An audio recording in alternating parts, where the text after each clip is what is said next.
प्रश्न 10, स्थायी भाव और संचारी भाव में दो अंतर लिखिए। उत्तर 1, स्थायी भाव मनुष्य के हृदय में सदा विद्यमान रहते हैं और लंबे समय तक बने रहते हैं। इसके विपरीत संचारी भाव अल्पकालिक होते हैं, जो समय समय पर उत्पन्न होकर लुप्त हो जाते हैं।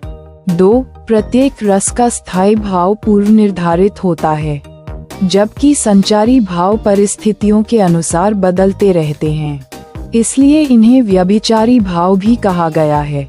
अथवा प्रश्न रुबाई छंद की परिभाषा व उदाहरण लिखिए।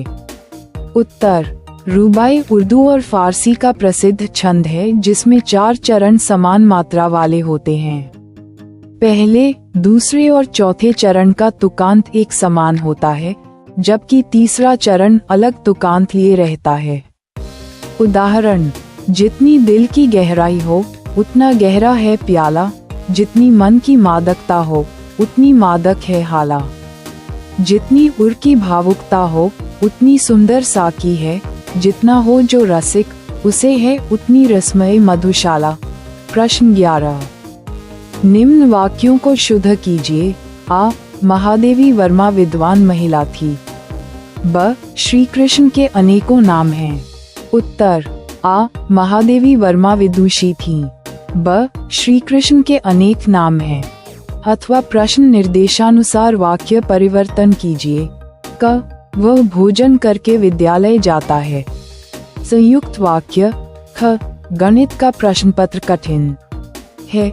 नकारात्मक वाक्य। उत्तर, क, वह भोजन करता है और विद्यालय जाता है। ख, गणित का प्रश्न पत्र सरल नहीं है। प्रश्न 12, फ्लैश या ब्रेकिंग न्यूज से क्या आशय है?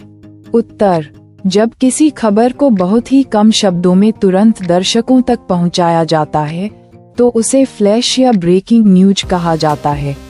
अथवा प्रश्न इंटरनेट पत्रकारिता क्या है?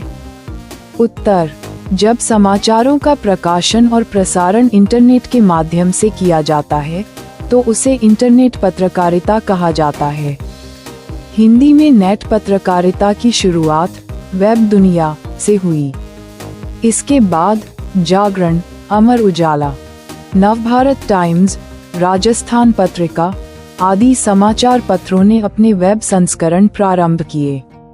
प्रभा साक्षी ऐसा अखबार है जो केवल इंटरनेट पर उपलब्ध है। प्रश्न 13, राष्ट्रभाषा और राजभाषा में दो अंतर लिखिए। उत्तर, 1, राष्ट्रभाषा जनता द्वारा अपनाई गई भाषा है, जबकि राजभाषा संविधान द्वारा स्वीकृत प्रशासनिक भाषा होती है।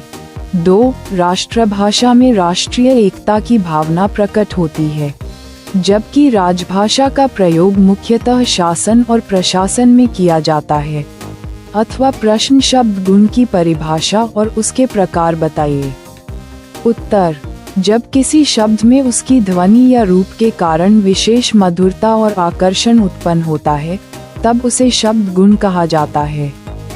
इसके प्रकार 3 हैं: श्रवण सौंदर्य, ध्वनि की मधुरता, दृष्टि सौंदर्य, रूप की शोभा, अर्थ सौंदर्य, शब्द और अर्थ का तालमेल।